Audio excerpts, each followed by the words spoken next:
বন্ধুরা, আশা করি তোমরা সবাই ভালো আছো। তো আমার চ্যানেলে তোমাদের সবাইকে স্বাগতম। তোমরা যারা নবম শ্রেণীতে পড়ছো তাদের আর কিছুদিন বাদেই রয়েছে ফার্স্ট ইউনিট টেস্ট পরীক্ষা বা প্রথম সামেটিভ মূল্যায়ন যেটাকে বলছে সেটাই। তো এর সম্পূর্ণ বিষয়ে আমরা আলোচনা করছি, সম্পূর্ণ প্রশ্ন কীভাবে তোমাদের পরীক্ষায় প্রশ্ন আসবে, কোন কোন পার্ট তোমাদের সিলেবাসে রয়েছে এবং কোন কোন ইম্পর্টেন্ট প্রশ্ন তোমাদের পরীক্ষায় আসতে চলছে, ওভারঅল সাজেশন কিন্তু তোমাদের সামনে তুলে ধরছি।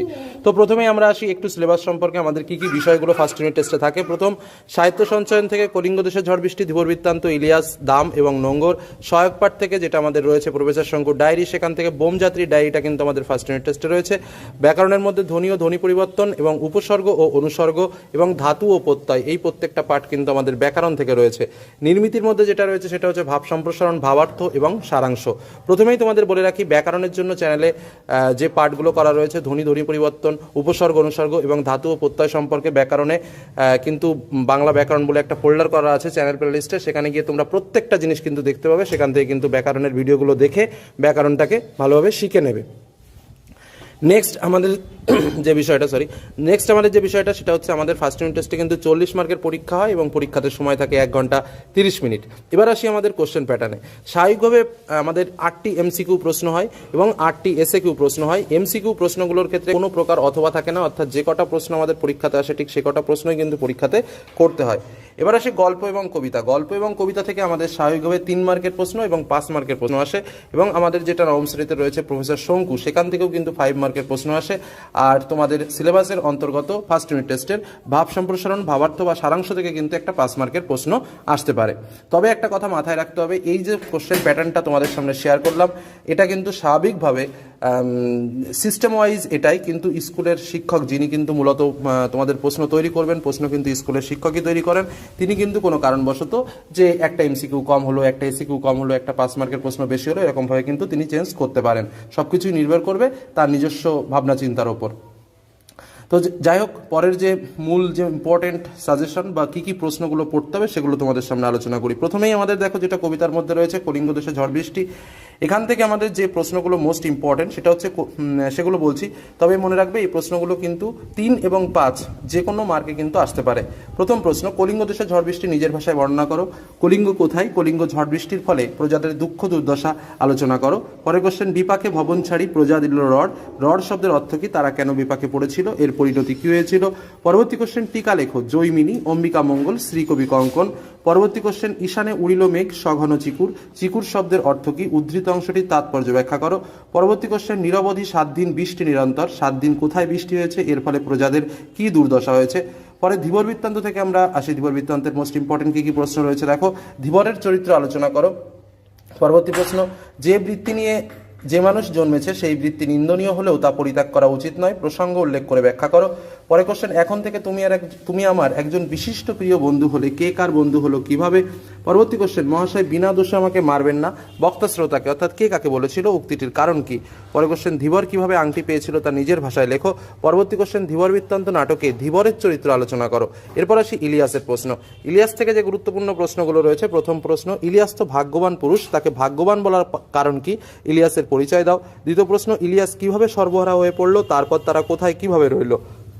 পরবর্তী কোশ্চেন, সুখী জীবন কাকে বলে বুঝিনি, তাৎপর্য উল্লেখ করে ব্যাখ্যা করো। পরবর্তী কোশ্চেন, আমি সত্য কথা বলেছি, তামাশা করছি না। সত্য কথাটি কি? কেন তামাশাময় লাগছে?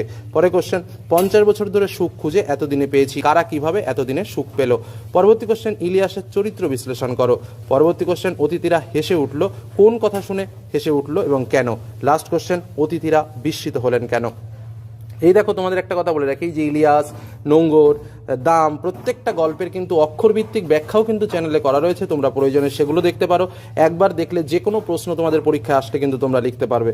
পরবর্তী আমাদের যে চ্যাপ্টার রয়েছে দেখো দাম। দাম থেকে যে ইম্পর্টেন্ট প্রশ্নগুলো রয়েছে বা তোমরা প্র্যাকটিস করবে পরীক্ষার জন্য সেগুলো বলে দিই। প্রথম প্রশ্ন, দাম গল্পের নামকরণের সার্থকতা বিচার করো। দ্বিতীয় প্রশ্ন, ছবিটা যা ফুটলো তা উজ্জ্বল নয়, এখানে কোন ছবির কথা বলা হয়েছে? ছবিটা উজ্জ্বল নয় কেন? তৃতীয় প্রশ্ন, আমার ছাত্র আমাকে অমর করে দিয়েছে, বক্তা কে? বক্তব্যের তাৎপর্য বিশ্লেষণ করো। পরবর্তী কোশ্চেন, পুরুষ মানুষ হয়ে অঙ্ক পারিস না, বক্তাকে এরকম উক্তির কারণ কি? অঙ্ক না পারলে তিনি কি করতেন? পরবর্তী কোশ্চেন, আমার ছেলেবেলার গল্প শোনাতে হবে, কি গল্প লেখক লিখেছিল? পরের কোশ্চেন তার প্রমাণ আমি নিজেই, কিসের প্রমাণ তাৎপর্য উল্লেখ করে ব্যাখ্যা করো। পরবর্তী কোশ্চেন মাস্টারমশাইয়ের কাছে এটি আমার নগদ লাভ, লাভটি কি ব্যাখ্যা করো। পরের কোশ্চেন এই অপরাধ আমি বইব কি করে, এ লজ্জা আমি রাখবো কোথায়, বক্তা কে, কেন তার অপরাধ বোধ হয়েছে, নিজের ভাষায় লেখো। পরের কোশ্চেন গাধা পিটিয়ে ঘোড়া করতে গেলে গাধাটাই পঞ্চত্ব পায়, উক্তিটির তাৎপর্য লেখো। এবার আসি নোঙ্গর কবিতা থেকে ইম্পর্টেন্ট প্রশ্ন। প্রথম প্রশ্ন, নোঙ্গর কবিতায় কবির আক্ষেপের পরিচয় দাও। দ্বিতীয় প্রশ্ন, তারপর ভাটার শোষণ, ভাটার শোষণ বলতে কি বোঝো। পরে কোশ্চেন, যতই তারার দিকে চেয়ে করি দিকের নিশানা, ততই বিরামহীন এই দাঁড় টানা। দাঁড় টানা বলতে কবি কি বুঝিয়েছেন, দাঁড় টানার তাৎপর্য বুঝিয়ে দাও। পরবর্তী প্রশ্ন, নোঙ্গরের কাছে বাধা তবু এই নৌকা চিরকাল, কোন নৌকা, তবু শব্দটি ব্যবহারের তাৎপর্য কি, নৌকা চিরকাল, বাধা কেন। পরবর্তীতে চলে আসে আমাদের প্রফেসর শঙ্কুর ডায়েরি, অর্থাৎ প্রফেসর শঙ্কু বোমযাত্রীর ডায়েরি থেকে যে প্রশ্নগুলো আমাদের এবছর আসতে পারে এই ফার্স্ট ইউনিট টেস্টে। প্রথম প্রশ্ন, ডায়েরির 1 জানুয়ারি ঘটনাটি কী ছিল, নিজের ভাষায় লেখো। দ্বিতীয় প্রশ্ন, মঙ্গল যে কত অমঙ্গল হতে পারে সেটা হাড়ে হাড়ে টের পেয়েছি, এই আক্ষেপের কারণ কি। পরবর্তী কোশ্চেন, প্রথমবারের কেলেঙ্কারিটার জন্য কে দায়ী, সে কিভাবে দায়ী হয়েছে। পরবর্তী কোশ্চেন, প্রফেসর শঙ্কুর ডায়েরির বিশেষত্ব কী ছিল, প্রহ্লাদকে। তারপরের কোশ্চেন, প্রহ্লাদকে কেন শঙ্কু তার যাত্রার সঙ্গী করেছিল। পরের কোশ্চেন, বোমযাত্রীর ডায়েরি কাহিনীতে প্রফেসর শঙ্কুর মঙ্গল যাত্রার সঙ্গে বিদুশেখরের পরিচয় দাও। এবার দেখো, তোমাদের পরীক্ষাতে সারাংশ এবং ভাবার্থ স্বাভাবিকভাবে প্র্যাকটিস করবে, এবং সারাংশ ভাবার্থ প্র্যাকটিস করার জন্য অবশ্যই বাংলা ব্যাকরণ বই তোমরা ফলো করবে। তোমাদের একটা ভালো ব্যাকরণ বইয়ের নামও আমি এখানে বলে দিচ্ছি, যেটা হচ্ছে বাণী সংসদের ব্যাকরণ বই, খুবই ভালো বাংলা ব্যাকরণ বই, তোমরা প্র্যাকটিস করতে পারো। খুবই সুন্দর লেখা, এবং সেগুলো তোমরা প্র্যাকটিস করবে। বা তোমাদের যে সহায়িকা বই কিনেছো, তোমাদের সাধারণভাবে অমল পালের সহায়িকা যথেষ্ট ভালো, ছায়া প্রকাশনী যেটা রয়েছে, তারপরে বা যে সহায়িকাই কিনেছো কেন, তার ব্যাকরণের অংশে যে পাঠগুলো রয়েছে সেগুলো প্র্যাকটিস করতে পারো, খুব উপকারে লাগবে। আর ভাব সম্প্রসারণের ক্ষেত্রে আমি যেগুলো বলবো, যেগুলো একটু ভালো করে প্র্যাকটিস করবে, তার মধ্যে যে নদী হারায় স্রোত চলিতে না পারে, সহস্র শৈবাল দামবাদী আসে তারে। দ্বিতীয়টা, অন্যায় যে করে আর অন্যায় যে সহে, তব ঘৃণা তারে যেন তৃণ সমদহে। পরে কোশ্চেন, ক্ষুধার রাজ্যে পৃথিবী গদ্যময়, পূর্ণিমার চাঁদ যেন ঝলসানো রুটি। পরেরটা, মেঘ দেখে কেউ করিসনে ভয়, আড়ালে তার সূর্য হাসে। পরেরটা, সকলের তরে সকলে আমরা, প্রত্যেকে আমরা পরের তরে। এবং লাস্ট যেটা, কোথায় স্বর্গ কোথায় নরক, কে বলে তা বহুদূর, মানুষের মাঝে স্বর্গ নরক, মানুষেতে সুরাসুর। এছাড়া ভাব সম্প্রসারণ একটু প্র্যাকটিস করবে।